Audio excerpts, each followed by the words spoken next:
Balance sheet में liabilities भाग में लोन और क्रेडिटर है, ये दोनों जाएगा बाय रियलाइजेशन के बाय में, और एसेट भाग में बिल्डिंग और स्टॉक है जो जाएगा डेबिट भाग में रियलाइजेशन अकाउंट में। ठीक है, इसके बाद सवाल के नीचे देखते हैं तो 4,50,000 रुपया में बिल्डिंग और 2 लाख रुपया में स्टॉक को सेल किया गया है। तो ये दोनों इकट्ठे बाय कैश अकाउंट या बाय बैंक अकाउंट करके आ जाएगा रियलाइजेशन अकाउंट के में। उसके बाद क्रेडिटर के लिए कहता है फुल पेमेंट कर दिया गया, फुल्ली भुगतान में 2,40,000 रुपया दिया गया। तो क्रेडिटर का 2,40,000 और लोन के लिए कुछ नहीं बोल रहा है, लोन लायबिलिटीज होता है, कुछ नहीं बोल रहा है, इसलिए जो हमारा बेस प्राइस है वो टोटल का टोटल पेमेंट होगा। इसके बाद लिख रहा है कि फॉर्म के पास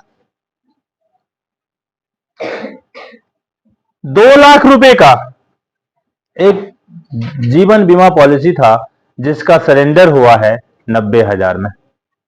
हम शुरू में सूत्र लिखाए थे, जर्नल एंट्री का रूल्स लिखाए हैं, उसमें आप देखेंगे जेएलपी के जर्नल एंट्री में रियलाइजेशन नहीं आता है। ठीक है, बुक वैल्यू 2 लाख को हम बांटते हैं, 2 लाख को हम बांटते हैं तो लिखते हैं जेएलपी अकाउंट या टू ऑल पार्टनर अकाउंट। फिर सरेंडर वैल्यू रिसीव होता है तो लिखते हैं कैश अकाउंट या टू जेएलपी अकाउंट। फिर सरेंडर वैल्यू को बांटते हैं तो लिखते हैं जेएलपी अकाउंट या टू ऑल पार्टनर अकाउंट। इस तीनों ही एंट्री में रियलाइजेशन का चर्चा नहीं है, इसीलिए एडजस्टमेंट में जो ये जेएलपी सरेंडर हुआ है इसका काम रियलाइजेशन अकाउंट में हम नहीं करेंगे। एक जगह कैपिटल अकाउंट में होगा क्योंकि इसका जर्नल एंट्री होता है कैश अकाउंट या टू जेएलपी अकाउंट, तो कैश अकाउंट के डीआर भाग में लिखाएगा जेएलपी अकाउंट, और फिर सरेंडर वैल्यू को जो हम बांटते हैं तो जेएलपी अकाउंट या टू ऑल पार्टनर अकाउंट। तो पार्टनर अकाउंट क्रेडिट में है, इसलिए पार्टनर अकाउंट के क्रेडिट में हम एंट्री करेंगे। तो इस सरेंडर वैल्यू का रियलाइजेशन पे कोई प्रभाव नहीं पड़ेगा। अब कुछ राइटर का कहना है कि यदि आप रियलाइजेशन में लिखते हैं तो इसको कैपिटल में नहीं बांटेंगे तो डायरेक्ट कैश में। तो सरेंडर वैल्यू अलग अलग राइटर अलग अलग प्रस्तुत किए। एक राइटर का मानना है कि आप रियलाइजेशन में लिखें और कैश में लिखें, एक राइटर का मानना है कैपिटल में लिखें और कैश में लिखें।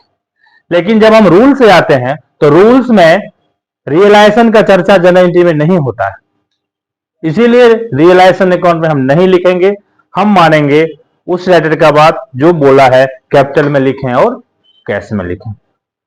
ठीक है, तो शुरू करते हैं। क्वेश्चन नंबर ये कौन सा होगा? 24, realisation account.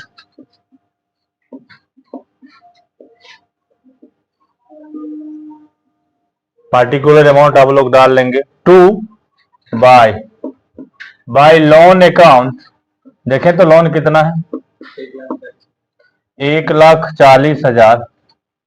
Bye creditors account 2,60,000। इसके बाद एसेट भाग में देखें तो दो एसेट कौन कौन सा है? बिल्डिंग कितना है? 10। बिल्डिंग अकाउंट 10 लाख और stock account 80,000। By cash account नीचे देखें किस किस एसेट से कितना आया। बिल्डिंग कितना में बिका है? 4,50,000 और स्टॉक 2 लाख, कुल मिला के 6,50,000। टू कैश अकाउंट, इधर लायबिलिटीज पेमेंट करने के लिए। लोन के लिए कुछ नहीं बोल रहा है तो लोन का जो बेस प्राइस है वो टोटल हम पेमेंट करेंगे 1,40,000, और क्रेडिटर्स के लिए बोल रहा है कितना? 2,40,000, कुल मिला के 3,80,000 इधर आ जाएगा। और अब आप देखें डिवोल्यूशन एक्सपेंसेस का सवाल में चर्चा नहीं है।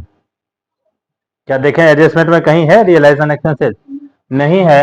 और डेबिट भाग में देखते हैं एक ही अमाउंट है 10 लाख का, यानी बड़ा अमाउंट डेबिट भाग में है, इसीलिए डेबिट भाग का जोड़ ज्यादा ही होगा, इसीलिए पहले हम डेबिट भाग को ऐड कर लें। 8 8 16, 3 1 4 1, 14,60,000, 14,60,000 इधर लिख के बैलेंस निकालते हैं। 6 4 10, 5 15, 1 16, 1 1 2 2 4, 6 4 10, 10 4 14, 4,10,000 रुपया इस तरफ बैलेंस निकला, जो हमारा क्या कहलाएगा, लॉस। पार्टनर कौन कौन है देखो, by loss divided into Ravi और मोहन अकाउंट इन रेशियो, क्या क्या है रेशियो, सवाल को 3:2। यही चीज हम समझाए थे, रफ वर्क और वर्किंग नोट में अंतर है।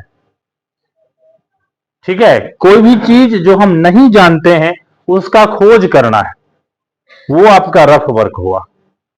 लेकिन यहां हम सवाल बनाए, प्रॉफिट को बांटना है 3:2 के रेशियो में, तो ये हमारा वर्किंग नोट होगा।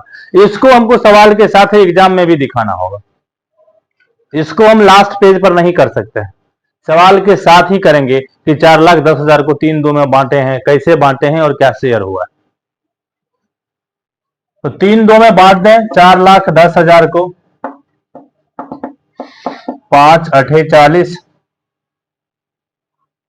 5 दूनी 10, 2 तिया 6, 8 तिरिक 24, 2,46,000 और 2 दूनी 4, 8 दूनी 16, 1,64,000।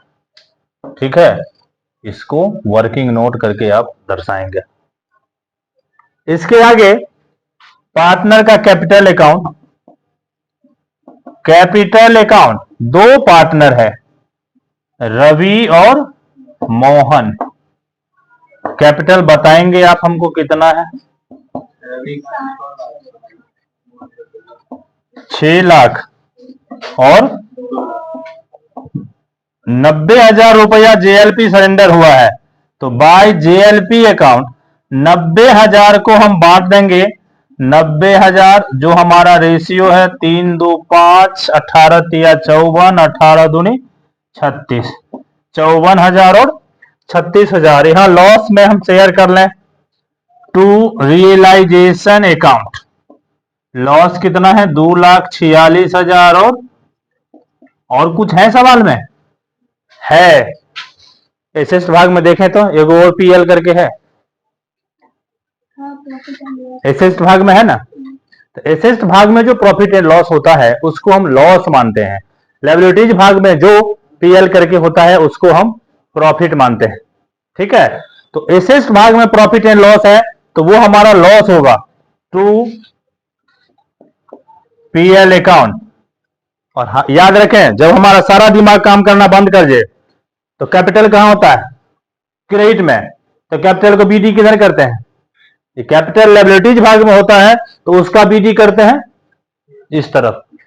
तो कैपिटल के साथ जो प्रॉफिट दिया होगा उसको हम क्रेडिट में ही बांटेंगे, एसेस्ट के साथ जो प्रॉफिट दिया होगा उसको डेबिट में बांटेंगे। प्रॉफिट लॉस अगर हमको क्लियर माइंड में नहीं हो रहा है तो कैपिटल लायबिलिटीज भाग में होता है जिसको हम लिखते हैं कहां, सीआर भाग में।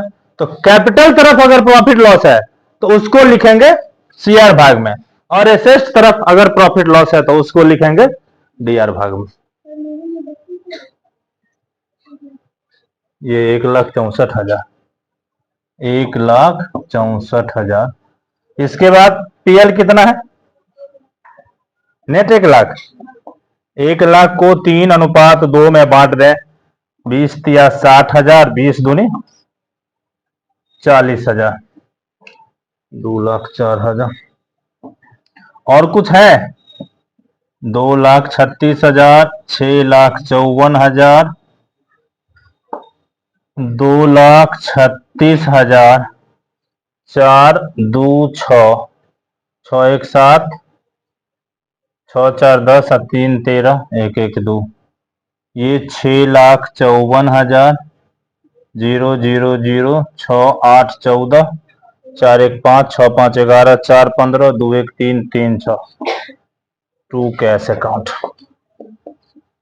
टू कैश अकाउंट, किसी भी अकाउंट के लास्ट टोटल को डबल लाइन से बंद कर दें।